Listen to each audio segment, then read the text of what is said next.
Tim teach 20-somethings in Indian classrooms on starting and developing a business. They absolutely loved this guy. Plus, he sings, plays the guitar, so when we had breaks, they were just hanging around him, and it was fun for me to be with him. In India, they have hard skills and soft skills. Tim is a great blend of both. His soft skills came out in a variety of contexts, and one time was on the way to the airport in Bhopal, and we're trying to figure out some leadership decisions. He said, well, with this particular guy, I think he'd be best in this context. So after I got home, I sent an email back to our local team and said, do you think this guy would fit best here?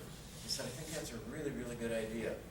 So Tim blends soft skills and hard skills, plus he has an entrepreneurial bent, which makes him a risk taker.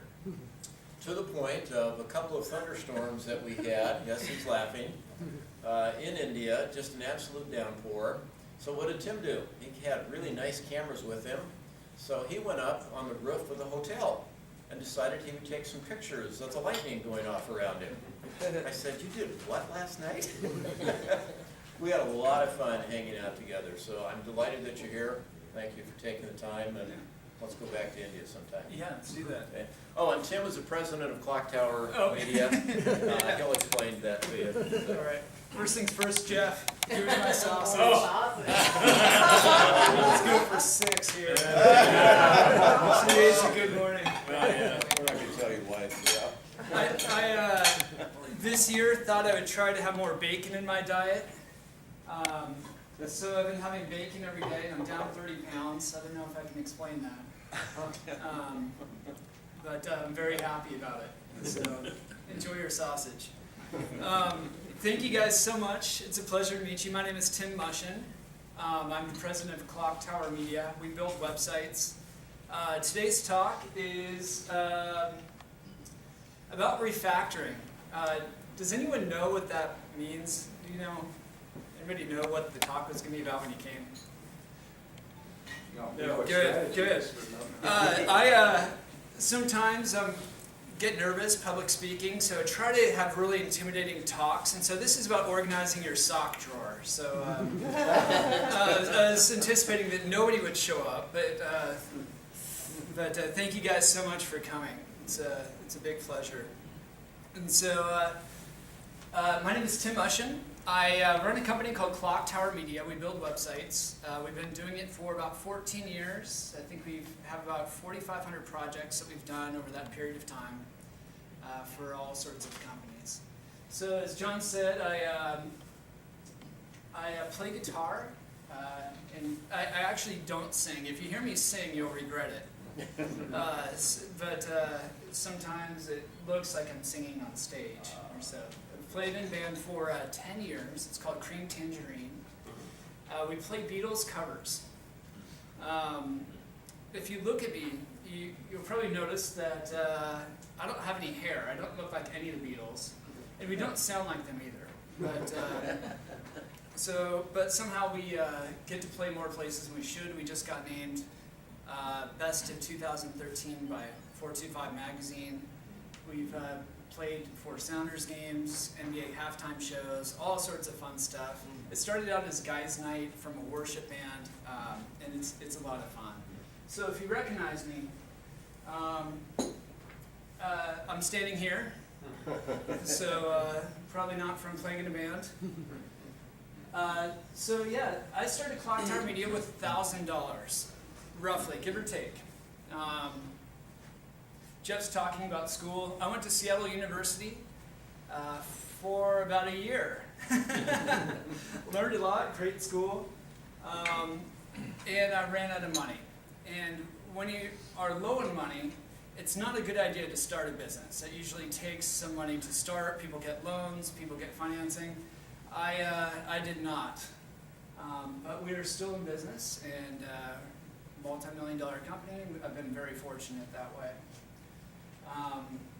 Started a few other businesses. Last year, I was honored by the Puget Sound Business Journal to be named 40 under 40 for business leaders in the area, so that was really good. We work with all sorts of companies. We have about 600 clients. Some of these you might recognize: Anthony's, Dunkin' Donuts, Eddie Bauer, Local Hens. That was the one that was on my computer that I liked that one. Tully's, Brown Bear Car Wash. We've done work for Microsoft, lots of insurance companies. And we build websites. And so a lot of people like to make that complicated. I like to refer it to, we're like a general contractor. So some people do big startup stuff. We are the car mechanics of websites. We're blue collar workers. We hop into code, we get stuff fixed, we get it running, and put it back on the road. So for fun, I play music. Here's some pictures, if you can see them. We do a rooftop concert every year to celebrate the last rooftop concert of the Beatles. They did their concert in January, so we do ours in January in Seattle, and people show up, and I'm surprised by that. Every year we have did it once, and it was pouring rain. We still had a couple hundred people show up. It's always freezing. It's like playing the guitar with a fish because you can't feel your fingers, and it's a lot of fun. So, great. Before we start, just wanted to let you guys know that this weekend is going to be gorgeous. This is breaking news here. I had to share this. Today, a high of 72, and it's early May. So, if you guys don't have weekend plans, make sure that you enjoy the sun. Great. Well, let's talk about refactoring a little bit. Like I said, refactoring, in our line of work, refactoring is something that's not really looked upon as, yeah, let's go refactor. It means that you've been working hard on something, it's been changing, and you have a mess that might be equivalent to having a bunch of extension cords that are all in a mess, and you want to go through and clean that up. In surgical terms, if you're an orthopedic surgeon, it's having to open the patient back up and remove some scar tissue and clean everything up. So, yeah, you don't want to do it. No one schedules time for this. No one is really amped up. Everybody wants to add new features. Everybody wants to do something new. Nobody's looking to organize, well, not everybody, is looking to reorganize their sock drawer. But refactoring in our line of work is taking a website, taking some code, keeping the same function, but cleaning out the guts.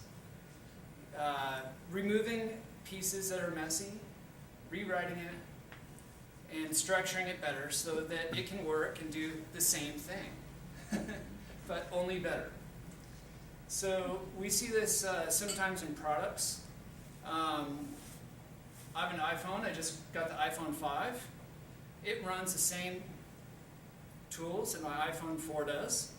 It has one or two new features. It's lighter. It's a little bit different size. But sometimes I get updates on my apps, and those updates don't have any new features. So that's a refactor. They're taking something and they're improving it, making it more stable, making it easier to work on, and making it more efficient. So we're going to talk a little bit about that. So let me read this definition here. Refactoring is restructuring an existing body of code, altering its internal structure without changing the way it works. So, translated, stuff gets messy. We're all working busy jobs, staying busy during the day. In our businesses, if we're not doing code, sometimes if it's a matter of working on a customer process, sometimes we get the minimal viable product out, the quick solution, and sometimes those things work, but they don't always work well. And so we're going to talk about how to clean those processes up a little bit. Okay, so you might be saying, Tim, I don't code. We don't have any budget to be looking at stuff. We're too busy. We don't have time. It's the weather this weekend is incredible. I don't want to be reorganizing my sock drawer when the weather is this nice, and I wouldn't recommend that you do. But let's talk a little bit about what happens when we have processes that aren't cleaned up or aren't aligned, and why refactoring is good. And so I don't know if you can read. This is from a Saturday Night Live skit. A spoof on Who Wants to Be a Millionaire. Great facial expression here. Basically, the question is the volcano known as, I can't even pronounce that word, it's closest to the what Icelandic city, and there's 4 words that I would fail to be able to say if I was trying to. So when we refactor, it's good to learn new things. When we are taking a look at our processes, it's good to discover new things along the way. We get insight. And the other one is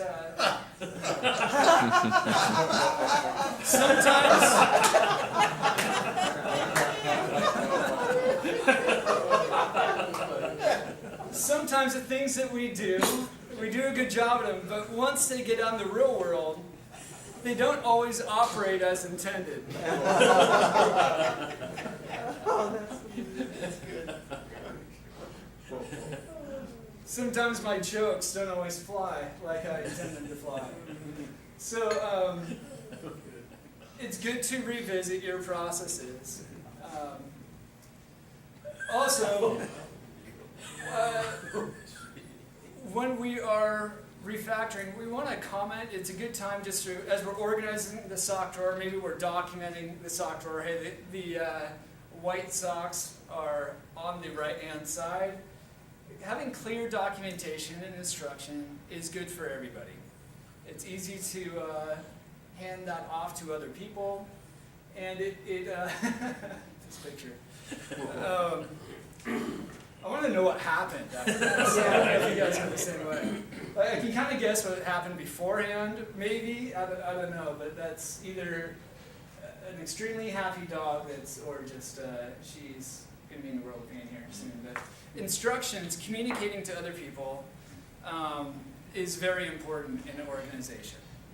And we can refine our processes to make that communication more clear for our coworkers, our vendors, and our customers. All right, one of the other reasons why we might want to refactor is trends change.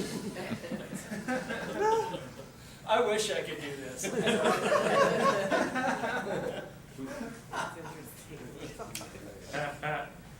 Yeah, I can explain that. When I saw that picture, and it's gross. Yeah. Interesting. Very interesting. Yeah.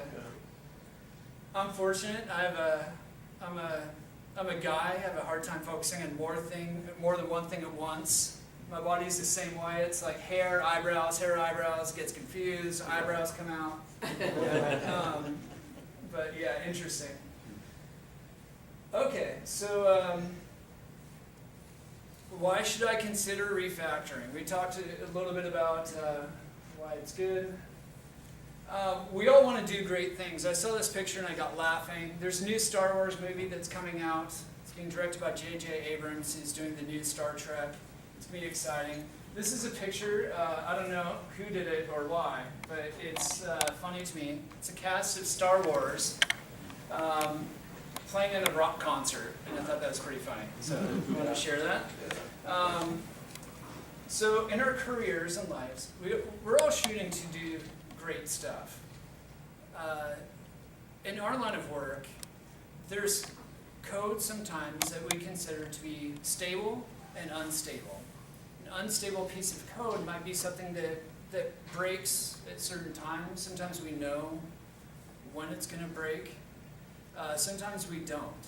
But generally, I run an agency. I want everybody working on stuff that's not maintenance. I want them working on building new stuff. So it's always our Achilles heel when we have stuff that's not operating as intended, stuff that needs to be refactored but hasn't been yet. And it keeps us from doing the great things that we want to do. In our line of work, the target moves consistently. If you've ever looked at a graph of internet technology, as it's come out in the past 10, 15 years, it's incredible. It started out where things would be coming out once every a year or so. Microsoft Office would ship every 2 years. Now everything is web-based. Things are rolling out. There's new updates to the iPhone operating system every couple months. Some pieces of software are on what's called continuous delivery, where it's every time there's a change to it, it ships. There's new products coming out, new technology that's coming out extremely fast. Sometimes by the time we start a project, by the time it ends, the technology has changed, even on short projects. So during that, at the end of the project, taking a look and evaluating, did we hit the target? Well, maybe we hit the target for what we were originally intending, but like this picture, he's not going to make it probably past the first car. So as we're working in a very fast-paced business climate where targets move, it's good to acknowledge that the targets are moving.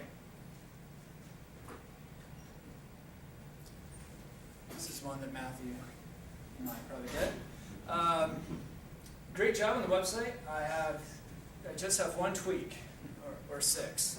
Right? There's something in our industry called feature creep. This happens a lot. You set the target, and obviously, like we just talked about, the target's changing, right? Time is going on during the project, things change.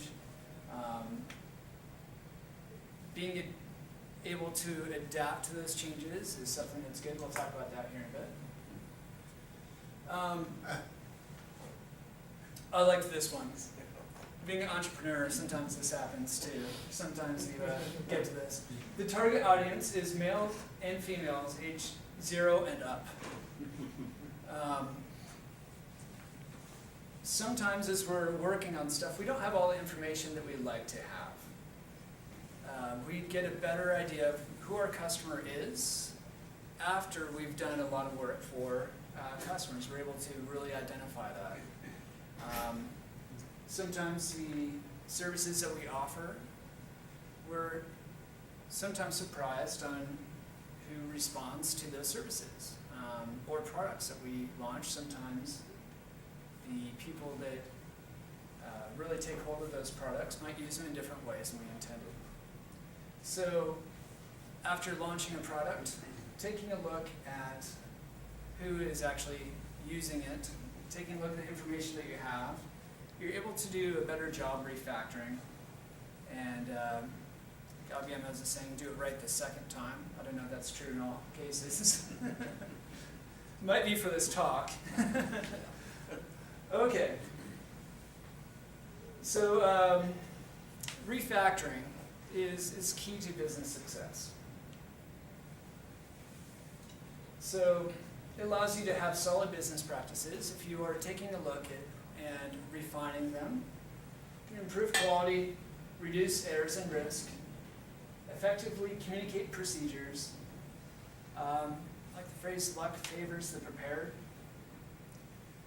You can leverage technology as it's coming out better, increase stability, and increase business speed. All those things should help you enjoy the good weather as it comes up in early May in Seattle. Okay, so here's a strategy for refactoring. It's pretty easy. While in India we talked a little bit about agile business and agile business management. Agile in the software industry is a term, a project management style used to accommodate a changing environment. So to work in that environment, instead of having a long plan, a lot of times you take things in bite-sized chunks and work in an iterative process. So how that iterative process would look would be a 4-stage process. 1, plan, taking a look at what you want to do, doing it, checking to make sure the results are intended, and then implementing that change. We do it in a fashion like this at Clocktower Media. We work in weekly cycles where there's things that we're planning to do next week. Next week we'll do them. We'll check at the end of the week to make sure that everything got done. And then usually by the end of the week things get implemented, forms get changed, processes get changed. We have a meeting and review everything. And it works pretty well. Okay, 5 lessons that I've learned from this. In code, there's a term called do not repeat yourself. And I like that in business because it really forces you, if you want to implement that, to put in some automation. We have a tool that we've developed that allows us to automate a lot of our sales process. We have a proposal tool that we use that spits out very pretty PDF proposals that are specific to the customer, of stuff that we've pre-written, that we had in basically a library of services. That saved us hours of time over just doing a couple proposals. It's great. So if you have a process that you do a lot of, taking a look and seeing how you can automate that process is very important, or templatize it. So another lesson is error-prone processes lead to bigger problems. So if you have something that's not working, most of the time it will lead to a larger problem. Again, in surgical terms, if there's something that's not working well, a lot of times that will lead to either more health problems or a risky lawsuit, right? Number 3 here, document your procedures. This is something that is not fun to do, but it's very helpful if you can have the discipline to do it, or find someone that enjoys doing it. Soft goals are better than no goals.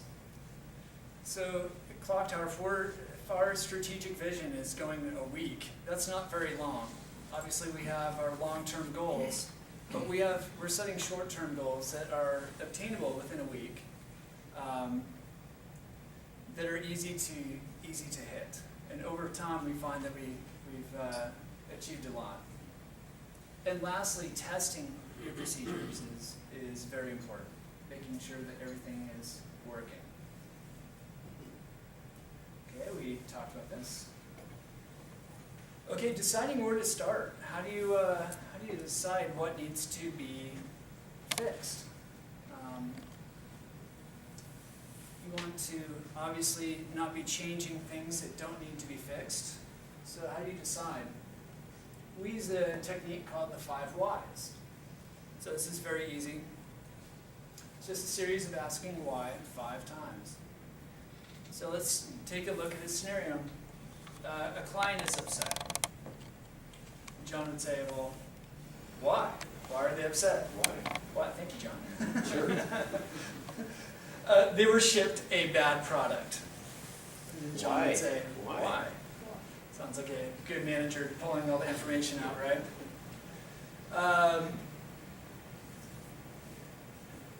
They were built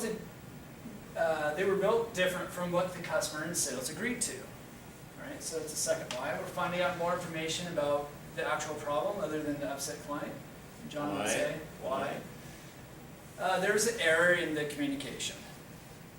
How come? Let's just say why. John, you can't mess with this process. I'm trying not to miss, it's I'm gonna- trying to refactor it. Yeah, it's good. It's messing up my whole talk. Sales called it in instead of completing a spec form. Why? Why? The form requires the sales director's approval, which slows down the process. Does this sound like something that happens? Yeah. So, I've sometimes been a manager. When the customer's upset, you want to, finding the root cause is something that is very good to do. If you can have the patience and discipline to not get upset, to work with your customers and employees, work through and find the root cause, it's really, really helpful. So, something that came out of the Toyota process. So here's a little, let's have a little discussion, a couple of discussion items here that you can talk about with your table if you want to talk here. What can we learn from our customers? You're doing business here or wanting to do something. What can we learn from our customers? And what we do, I'm going to give you guys a couple questions here, and we'll scroll through these later. Another discussion item. I saw this picture and love this one too. What can we do to help make our staff's job better? I don't know what they're doing there. That doesn't seem like a good. Sure you do. I don't know why they're doing it. Don't know why they're doing Why? it. It's us at 5 Ys here. Why are you smelling this guy's armpit? Yeah, testing deodorant or something, right? Okay, so what can we do to help make our staff's job better? If it's procedures, if it's documentation, fixing processes that are broken. Lastly, how can I eliminate useless repetition at my job? Gosh, this is a great movie. Yes. Groundhog's Day. I was born, my birthday's on Groundhog's Day. I get to enjoy it every year. But if there's something, again, going back to the do not repeat yourself, if there's something that you're doing continually, if there's a way that you can take that process, make it easier, make it better, refactor it, what are things that you can do along that? So, great. Let's have a discusussion. Yeah. Which question do you want us to tackle?